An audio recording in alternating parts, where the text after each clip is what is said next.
Double Act. Chapter 1. We're twins. I'm Ruby, and she's Garnet. We're identical. There's very few people who can tell us apart. Well, until we start talking, I tend to go on and on. Garnet is much quieter. That's because I can't get a word in edgeways. We're exactly the same height and weight. I eat a bit more than Garnet. I love sweets and I love salty things too. Once I ate 13 packs of crisps in one day, all salt and vinegar flavor. I love lots of salt and vinegar on chips too. Chips are my special weakness. I go munch, munch, munch, gulp, and they're gone. So then I have to snaffle some of Garnet's. She doesn't mind. Yes, I do.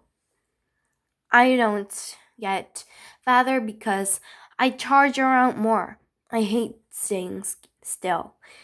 Garnet will hunch up over a book for hours, but I get the fidget. We're both quite good at running, Garnet and me. At our last sports day at school, we beat everyone, even the boys. We came first. Well, I did actually. Garnet came second. But that's not surprising. Seeing as I'm the eldest, we're both 10, but I'm 20 minutes older. I was the bossy baby who pushed out first. Garnet came second. We live with our dad and our gran. Dad often can't tell us apart in the morning at breakfast, but then his eyes aren't always open properly. He just swallows black coffee and he shoves on his shirt and then dashes off to his train. Dad works in an office in London and he hates it. He's always tired out when he gets home. But he can tell us apart by them. It's easier in the evening. My plates are generally coming undone and my t-shirts are properly stained. Garnet stays as neat as a new pin. That's what our Gran says. Gran always used to have pins stuck all down the front of her cardi. We had to be very careful when we hugged her. Sometimes she even pins sticking out of her mouth. That was when she did her dressmaking. She used to work in a posh fashion house, pinning and tucking and sewing all day long. Then, after. Well, Gran had to look after us. You see, so did she. She did dressmaking at home for private customers, mostly very large ladies who wanted posh frocks. Garnet and I always got the giggles and we peeped at them in their underwear. Gran made our clothes too. That was awful. It was bad enough Gran being old-fashioned and making us our hair in plaits. But our clothes made us a laughing stock at school. Some of the mums said we looked a picture. We had frilly frocks in summer and drinky pleat skirts in winter.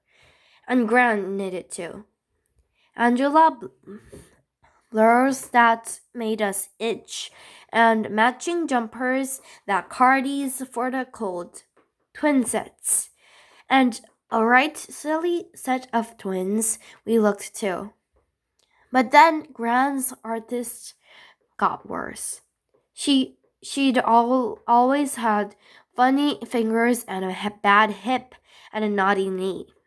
But soon she screwed up her face when she got up or sat down. And her fingers swelled sideways and she couldn't make them work. She can't do her dressmaking now. It's a shame because she did like doing it so much. But there is one amazing advantage. We get to wear shop clothes now. And because Gran can't really make it in the bus into town, we can get to choose. Well, Ruby gets to choose. I choose for both of us. T-shirts, leggings, jeans, matching ones, of course. We still want to look alike. We just want to look normal. I suppose we are not really like normal sort of family you can read all about in books. We read a lot of books. Dad is the worst. He keeps on and on buying them, not just new ones, but heaps of old dusty tons of book fairs and auctions and Oxfam shops. We've run out of shelves. We've even run out the floor. We've got piles and piles of books in every room, and you have to zigzag around them carefully or you cause a book quake. And if you have ever been attacked by 50 or 100 very hardbacks, and you'll know this is to be avoided at all costs. There are big boxes of books upstairs too that Dad hasn't even properly sorted. Sometimes you have to climb right over to them to get somewhere vital like the toilet. Gran keeps moaning that the floorboards won't stand up to the weight. They do tend to creep a bit. Dad gets fussed then and agrees it's ridiculous, and sometimes when we are bit strapped for cash, we load down a few boxes into our old car and takes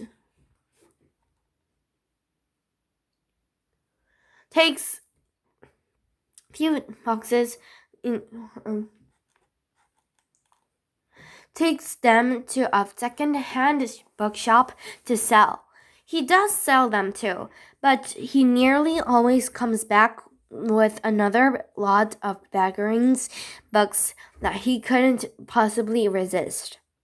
Then Gran has another fierce snag, and Dad goes all shifty. But when he brings her a big carrier of Boxster romances from a book fair, she softens up considerably. Gran likes to sit on her special chair with lots of plumped up cushions on her back, her little legs propped up on her puff. A box of Cadbury's milk tray wedged in beside her, and a juicy love story in her lap. They are sometimes very rude, and when Garnet and I read over her shoulder, she sweats us away, saying we will find out something we shouldn't. Ho, ho. We found it all out of ages ago. Dad reads great fat books too, but they're not modern. They're classics. Charles Dickens and Thomas Hardy. If we have a look at Dad's book, we wonder what the Dickens they're on about, and they seem very hardy. But Dad likes him. He also likes boys. Adventure books. Really old ones where the boy wear knickerbockers and talk like twins. Twist. I say Old Bean and Truly Stiffing and Trophone. Garnet likes old books too. Stuff like Little Woman and What Katie Did and all those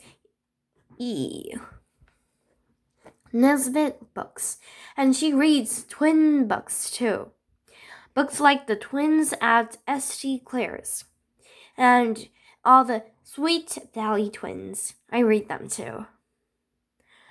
Because you can read them nice and quickly, but all the books I like are about the best true stories about flashy, famous people, actors, and actresses. I skip them. I skip everything boring. Just read the best bits, and they're on telly and making movies and all over front of the newspapers. Very flashy and famous. We're going to be famous someday. You bet. So I've started writing our life story already. It's funny. Garnet is usually the one who writes stuff. Her writing's neater than mine. So often I get her to do my homework. She does mine. Yes, I do. I was riffling through one of the books upstairs, and right at the bottom there was a lovely fat red book, ruby red, with a letter spine about the word picked out in the gold lettering. Accounts. I thought it was the title, but when I opened it up, there was these blank pages. I asked Dad what happened to the story, and he said it wasn't a proper book at all. Accounts are sums you'd add up everything you bought. That keeps accounts. Only I don't like keeping accounts. I just feel guilty seeing how much I spent, said Dad. You can have it scribbled in, twins. So I'm scribbling away. I'm not. Yes, you are. I'm just letting you have a turn, and you're not even writing about me. I'm writing about us, giving account of ourselves. Hey, Garnet, find a dictionary and look up the word account. Account. 1. A verbal or written report, description, or narrations of some event, etc. Yeah, that's exactly what I'm doing. Writing an account of our lives. Everything's a bit boring right this minute, but maybe soon we'll somehow get our big chance and we'll achieve our lifetime's ambition and we'll be actresses. I don't want to be an actress. Of course we want to be an actress. Honestly, Garnet, give over jogging me. She can be a bit stupid and shy sometimes. She doesn't think we'll ever make it flashy film stars, but I'll keep telling her all we need is confidence. She keeps going on at me now, saying she doesn't want to be a star. Well, that's mad. She can't mean it. Who on earth would want to show off all day in front of the camera and go to posh parties every night with all all the other stars. Well, we'll live in our own flesh flat with masses of flour in every room and huge boxes of chalks to dip into whenever we fancy, and we'll wear ruby red squinching frocks and ruby jewelry to match. Okay, Garnet. You can have garnets. Only they're not as precious and valuable and sparkly, are they?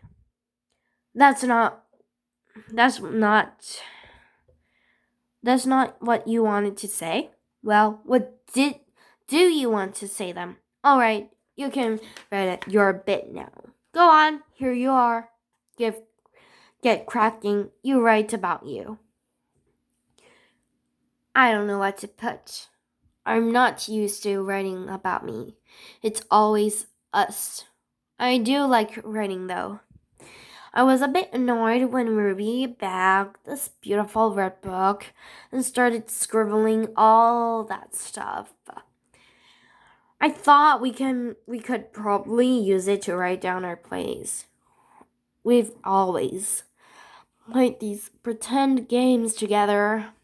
Right from when we were little. We pretend to be other people and make things up. It used to seem so real that it would get murdered into our ordinary life. It can still seem real for me, but Ruby often mocks about and we won't play properly. She doesn't like going over and over a play. She just wants me to keep making and new ones for us. She doesn't even seem to realize it's hard work. And if we start on the new plays and some of the best odd gets forgotten, I don't want to write them down properly to keep them safe. I like making up plays and I don't mind acting them out when it's just Ruby and me.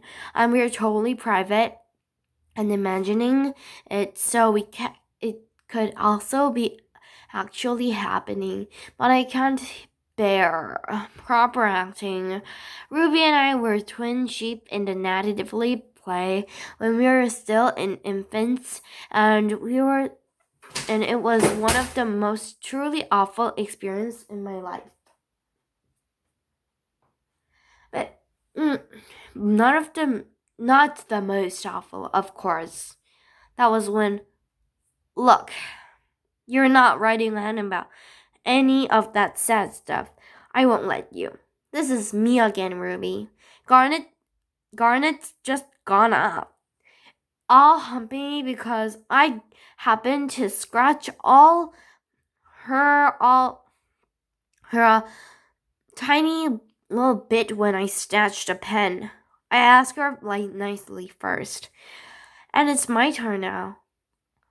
You have to be able to take turns fairly when you're twins. That stuff she wrote is draft anyway. What's the point of writing plays and down in books? You should play plays. And she's got an actress. She's got to be an actress because that's what we've always wanted to be. And whilst we are still trying to get famous and do adverts and games shows on telly, identical twins are nega mortifully. Garnet can reject Frame just because of that unfortunate experience being a sheep when we were little. She just got worked up and nervous when we have to perform, and she whipped herself on stage in front of everyone. But it didn't matter. I don't know why she still gets up all hot and bothered if I happen to bring it up. It's just dead appropriate, actually, because that's what a real sheep can do all the time. They don't hang around in the stable with their back legs crossed, holding in. They go all over the place, which is what Garnet did, and everyone thought it was ever so funny, except Garnet. You gotta go now. I can smell Sunday dinner. Yorkshire pud, yummy, yummy, yummy in my tummy. Ruby, you mean pig. You've put about me being the sheep. Look, you were the one who mentioned it first. You went on and on about it. Yes, but I didn't say what happened. It was my most painful and humiliating secret. And now you've told Ruby. I haven't told. I've written. And this account book's a secret. Just for us. We can write everything down in it. All our secrets. Yes, but you haven't written down your secrets. You've written down mine. Oh, quit fussing. Let's go eat. Let's go and eat. I'm starving. Gran's a bit cross because that's ever so late back from his car book sale, and she had the dinner turned down low in the last half floor, and her Yorkshire is going all sad and soggy. Like some silly twin. Come on, Gran's calling. Dad should have been back ages ago. He is all right, isn't he? Of course he is. You're an old wuggy guts, Garnet. He'll have just brought up an entire bookstore. That's all. And he'll be having trouble stuffing them into the car. You know what it's like. Yes, but he's not usually as late as this, and he likes Grand Sunday dinners as much as we do. What if he has an accident? Oh, shut up, Garnet. Coming, Gran.